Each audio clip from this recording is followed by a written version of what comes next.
જય સ્વામિનારાયણ. સહજાનંદ વિદ્યાલયના video lecture શિક્ષણમાં આપ સર્વ વિદ્યાર્થી મિત્રોનું હાર્દિક સ્વાગત છે. ધોરણ 12 રસાયણ વિજ્ઞાન પ્રકરણ 1 ઘન અવસ્થા. આજના લેક્ચરમાં આપણે ત્રિજ્યા ગુણોત્તર પર આધારિત દાખલા જોઈશું. એ પહેલા કેટલીક બાબતોનું આપણે પુનરાવર્તન કરી લઈએ. ત્રિજ્યા ગુણોત્તર એટલે ધન આયન અને ઋણ આયનની ત્રિજ્યાનો ગુણોત્તર. એને આયનની ત્રિજ્યા ગુણોત્તર તરીકે ઓળખવામાં આવે છે. જો ત્રિજ્યા ગુણોત્તરનું મૂલ્ય 0 થી 0.155 ની વચ્ચે હોય તો ઋણ આયનોની ગોઠવણી રેખીય પ્રકારે હોય અને એની વચ્ચે ગોઠવાતા ધન આયનનો સવર્ગાંક 2 હોય. એનું ઉદાહરણ BF2 છે. જો ત્રિજ્યા ગુણોત્તર 0.155 થી 0.225 ની વચ્ચે હોય, એટલે અહીંયા લખ્યું 0.55 less than or equal to, એટલે કે 0.155 અથવા 0.155 અને 0.225 ની વચ્ચે હોય તો ઋણ આયનોની ગોઠવણી સમતલીય ત્રિકોણમાં હોય અને ધન આયન એની વચ્ચે રચાતા ત્રિકોણીય છિદ્રમાં ગોઠવાય. એના માટે ધન આયનનો સવર્ગાંક 3 હોય. ઉદાહરણ છે B2O3. જો ત્રિજ્યા ગુણોત્તર 0.225 અથવા 0.225 અને 0.414 ની વચ્ચે હોય તો ઋણ આયનો સમચતુષ્ફલકી આકારમાં ગોઠવાય અને એની વચ્ચે રચાતા છિદ્રમાં ધન આયનની ગોઠવણી થાય. આ પ્રકાર જે સ્ફટિક બને એને સ્ફાલેરાઇટ પ્રકારનો સ્ફટિક પ્રકાર કહેવાય અથવા ZNS પ્રકારનો સ્ફટિક પ્રકાર કહેવાય. એમાં ધન આયનનો સવર્ગાંક 4 હોય. ZNS ઉપરાંત CuCl, CuBr, CuI, BAS, HGS વગેરે તેના ઉદાહરણ છે. જો ત્રિજ્યા ગુણોત્તર 0.414 હોય અથવા 0.414 અને 0.732 ની વચ્ચે હોય તો ઋણ આયનની ગોઠવણી અષ્ટપલકીય રીતે થાય અને એની વચ્ચે રચાતા અષ્ટપલકી છિદ્રમાં ધન આયન ગોઠવાય. અને ત્યારે જે સ્ફટિક બને એ સ્ફટિકનો પ્રકાર રોક સોલ્ટ પ્રકાર અથવા તો NaCl પ્રકાર ગણવામાં આવે. તેમાં ધન આયનનો સવર્ગાંક 6 હોય. દાખલા તરીકે NaCl, NaBr, KBr, MgO, MnO, CaO, CaS વગેરે. જો ત્રિજ્યા ગુણોત્તર 0.732 અથવા 0.732 અને 1 ની વચ્ચે હોય તો ઋણ આયનોની ગોઠવણી ક્યુબિક પ્રકારે, સાદા ઘન પ્રકારે, એટલે કે આદિમ ઘન એકમ કોષ પ્રકારે થાય. ઘન એકમ કોષના 8 ખૂણા પર 8 ઋણ આયન ગોઠવાયેલા હોય અને ઋણ આયન એની વચ્ચે રચાતા ક્યુબિક છિદ્રમાં, એટલે કે ઘન છિદ્રમાં ગોઠવાયેલી હોય. એવી જો સ્ફટિક ગોઠવણી થાય તો એને CSCl પ્રકાર તરીકે અથવા તો અંતઃકેન્દ્રિત ઘન પ્રકાર તરીકે ઓળખવામાં આવે છે. તેમાં ધન આયનનો સવર્ગાંક 8 હોય છે.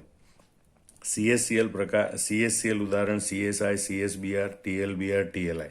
યાદ રાખજો, ક્યુબિક છિદ્ર એટલે અંતઃકેન્દ્રિત ઘન.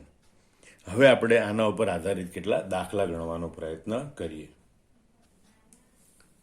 ઉદાહરણ 1 જોઈએ. A+ અને B- આયનની ત્રિજ્યા અનુક્રમે 88 પિકોમીટર અને 200 પિકોમીટર છે.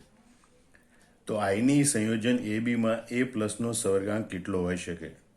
તો અહીંયા સૌ પ્રથમ આપણે ત્રિજ્યા ગુણોત્તરની ગણતરી કરવી પડે. તો આપણે જોઈએ કે ભાઈ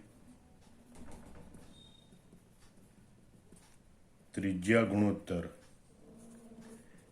RA+ અપોન RB-, એટલે કે ધન આયન A+ ની ત્રિજ્યા ભાગ્યા ઋણ આયન B- ની ત્રિજ્યા બરાબર 88/200 ઇઝ ઇક્વલ ટુ 0.44. તમે જોઈ શકો કે આ મૂલ્ય એ 0.414 અને 0.732 ની વચ્ચેનું મૂલ્ય છે. આ મૂલ્ય છે 0.414 અને 732 ની વચ્ચેનું મૂલ્ય છે. અને માટે હમણાં આપણે દર્શાવ્યું તે પ્રમાણે જો ત્રિજ્યા ગુણોત્તર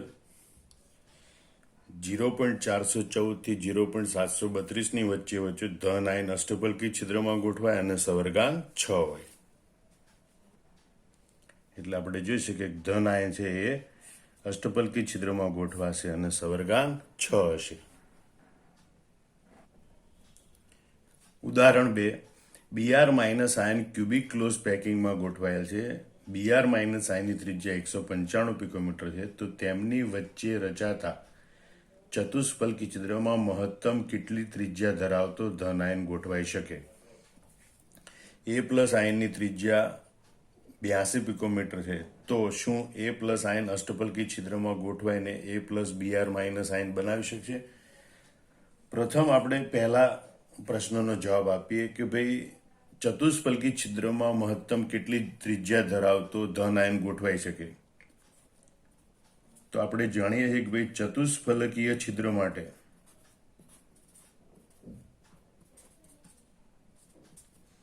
ત્રિજ્યા ગુણોત્તર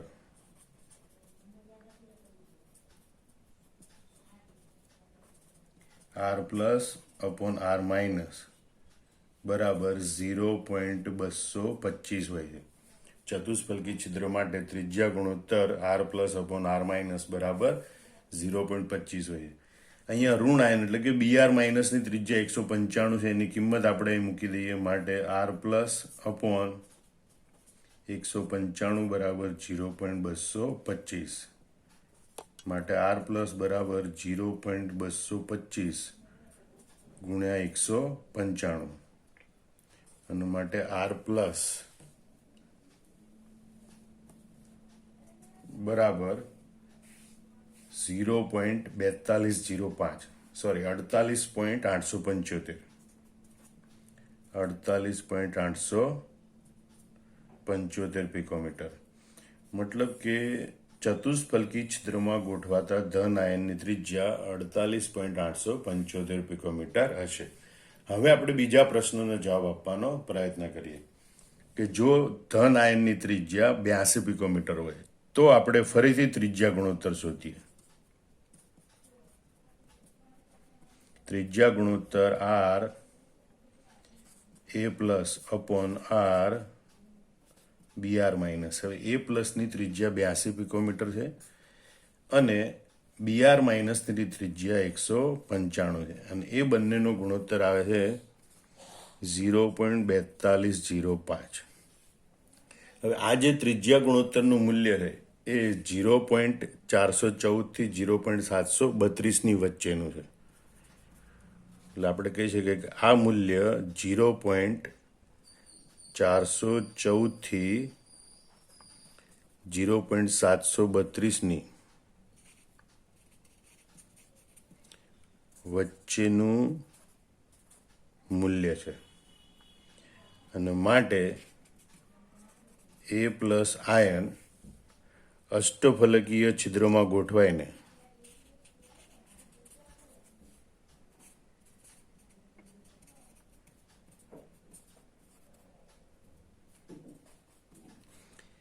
એ પ્લસ બી માઇનસ સંયોજન બનાવી શકશે. ઉદાહરણ 3 જોઈએ. Mg plus CS plus O2 minus S2 minus Cl minus આયનની ત્રિજ્યાઓ અનુક્રમે 0.65 એંગસ્ટ્રોમ, 1.69 એંગસ્ટ્રોમ, 1.40 એંગસ્ટ્રોમ, 1.84 એંગસ્ટ્રોમ અને 1.81 એંગસ્ટ્રોમ છે. તો MgS, MgO અને CSClમાં ધન આયનનો સવર્ગાંક શોધો. તો દરેક માટે ત્રિજ્યા ગુણોત્તર શોધીને આપણે એનો ધન આયન માટેનો સવર્ગાંક શોધી શકીએ. તો સૌ પ્રથમ આપણે MgS માટે જોઈએ.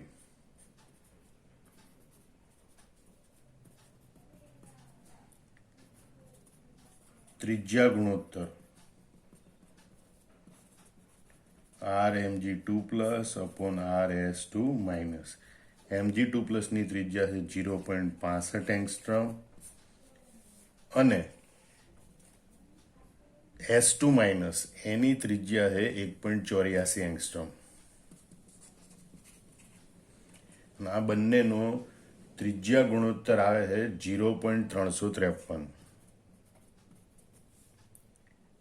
હવે અહીંયા આ મૂલ્ય એ 0.225 અને 0.414ની વચ્ચે છે, અને માટે એ રચના સમચતુષ્ફલકી પ્રકારની હોય, અને એટલે ધન આયનનો સવર્ગાંક 4 હશે. હવે આપણે બીજી ગણતરી કરીએ કે ભાઈ MgO માટે.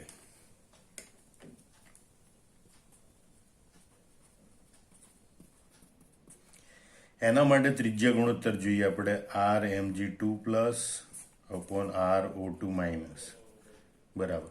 Mg2+ ની ત્રિજ્યા 0.65 એંગસ્ટ્રોમ અને O2- એની ત્રિજ્યા 1.40 એંગસ્ટ્રોમ. અને કેલ્ક્યુલેટરની મદદથી ગણતરી કરીએ, આનું મૂલ્ય આવે છે 0.464. તો આપણે જોઈ શકીએ કે આ મૂલ્ય એ 0.414 અને 0.732ની વચ્ચે છે. એટલે ધન આયન છે એ અષ્ટપલ્કી છિદ્રમાં ગોઠવાય, અને અષ્ટપલ્કી છિદ્રમાં ગોઠવાયેલા ધન આયનનો સવર્ગાંક 6 હોય. માટે આપણે કહી શકીએ કે ભાઈ ધન આયનનો સવર્ગાંક 6 હશે. હવે આપણે ત્રીજા સંયોજન માટે જોઈએ, CaCl માટે.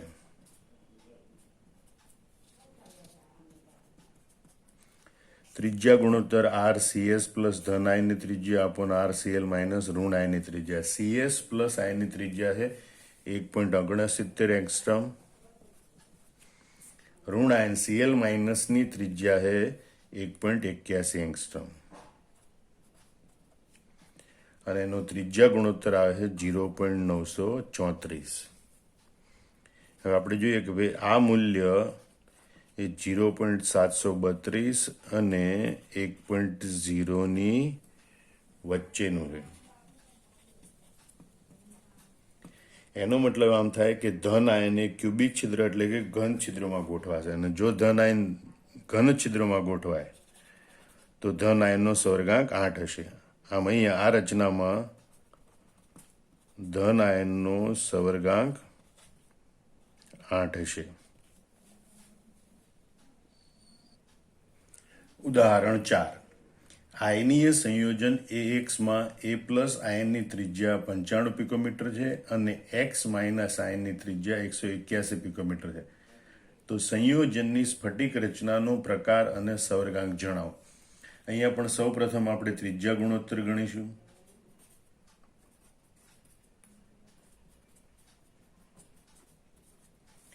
ત્રિજ્યા ગુણોત્તર બરાબર R of A plus upon R of X minus, એટલે કે ધન આયન A પ્લસની ત્રિજ્યા છેદમાં ઋણ આયન X માઇનસની ત્રિજ્યા બરાબર 95 પિકોમીટર અપોન 181 પિકોમીટર. એના ગુણોત્તરનું મૂલ્ય આવે છે 0.524. હવે આપણે જોઈએ કે ભાઈ આ મૂલ્ય એટલે કે 0.524 એ 0.414 અને 0.732ની વચ્ચેનું મૂલ્ય છે. આપણે કોષ્ટક યાદ કરી લો. કોષ્ટકમાં દર્શાવ્યા પ્રમાણે અથવા તો તમે લખી રાખીશું એ પ્રમાણે આપણે જોઈએ કે જો આ બે વચ્ચે ત્રિજ્યા ગુણોત્તરનું મૂલ્ય હોય તો માટે ધન આયન એ અષ્ટફલકીય છિદ્રમાં ગોઠવાશે.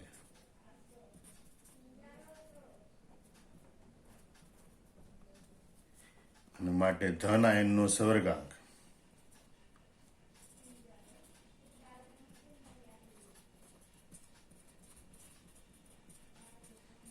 6 હશે. અને આ સ્ફટિક એ રોક સોલ્ટ પ્રકારનો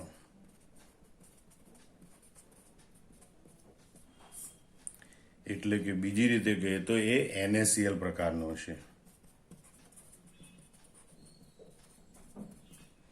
આમ આપણે જોઈ શકીએ કે ત્રિજ્યા ગુણોત્તર 0.524 છે, જેનું મૂલ્ય છે એ 0.414 અને 0.732ની વચ્ચે છે. તો એવી વખતે ધન આયન છે અષ્ટફલકી છિદ્રમાં ગોઠવાય, એનો સવર્ગાંક 6 હોય અને એ સ્ફટિક છે એ રોક સોલ્ટ પ્રકારનો એટલે કે NaCl પ્રકારનો હશે. આમ તમે જોઈ શકો છો કે આ પ્રકારના દાખલાની ગણતરી કરવા માટે આ કોષ્ટક તમારે યાદ રાખવું ખૂબ જ જરૂરી છે. કોષ્ટક ફરીથી જોઈ લો અને બરોબર યાદ રાખી લો. હવે આપણે જોઈએ ઉદાહરણ નંબર 5. સંયોજન AB નું સ્ફટિક બંધારણ અને સવર્ગાંક શોધો કે જેમાં ધન આયન A+ની ત્રિજ્યા 148 પિકોમીટર અને ઋણ આયન B- ત્રિજ્યા 195 પિકોમીટર છે. તો આપણે જોઈએ પહેલા આપણે ત્રિજ્યા ગુણોત્તર શોધીશું.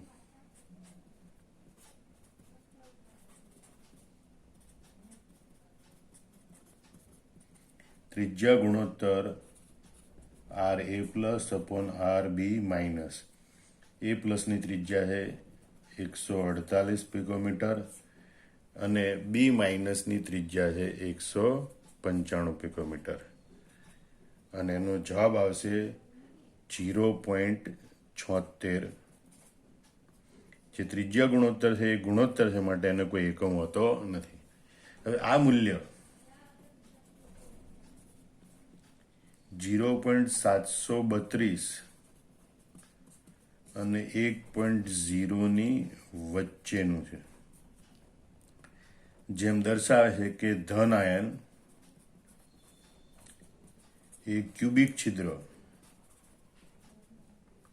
એટલે કે ઘન છિદ્રમાં ગોઠવાશે અથવા તો ગોઠવાયેલો છે અને માટે ધન આયનનો સવર્ગાંક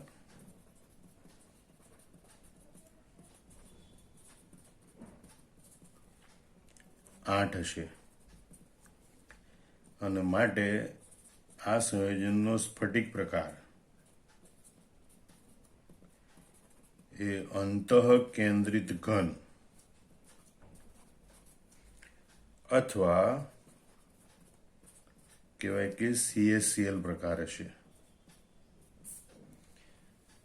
આમ તમે જોઈ શકો છો કે ભાઈ ત્રિજ્યા ગુણોત્તરનું મૂલ્ય 0.76 આવ્યું. તો 0.76 એ 0.732 અને 1ની વચ્ચે છે. એનો મતલબ કે ધન આયન ક્યુબિક છિદ્રમાં ગોઠવાયેલો હશે, એનો સવર્ગાંક 8 હશે અને સ્ફટિક પ્રકાર છે એ અંતઃકેન્દ્રિત ઘન અથવા તો CaCl પ્રકારનો જોવા મળશે. ઉદાહરણ 6 જોઈએ. Fe2O3 ખનિજમાં ઓક્સાઇડ આયન ક્યુબિક ક્લોઝ પેકિંગમાં ગોઠવાયેલા છે. તો Fe3+ આયન ચતુષ્ફલકી છિદ્રમાં ગોઠવાશે કે અષ્ટફલકી છિદ્રમાં. Fe3+ આયનની ત્રિજ્યા 0.65 એંગસ્ટ્રોમ અને O2- આયનની ત્રિજ્યા 1.45 એંગસ્ટ્રોમ છે. અહીં પ્રશ્ન છે કે ભાઈ આ Fe3+ આયન છે એ ચતુષ્ફલકી છિદ્રમાં ગોઠવાશે કે અષ્ટફલકી છિદ્રમાં. જ્યારે ઓક્સાઇડ આયન એટલે કે O2- આયન છે એ ક્યુબિક ક્લોઝ પેકિંગમાં ગોઠવાયેલા. ઓક્સાઇડ આયન એ ક્યુબિક ક્લોઝ પેકિંગમાં ગોઠવાયેલા. હવે આપણે પહેલા ત્રિજ્યા ગુણોત્તર શોધીશું.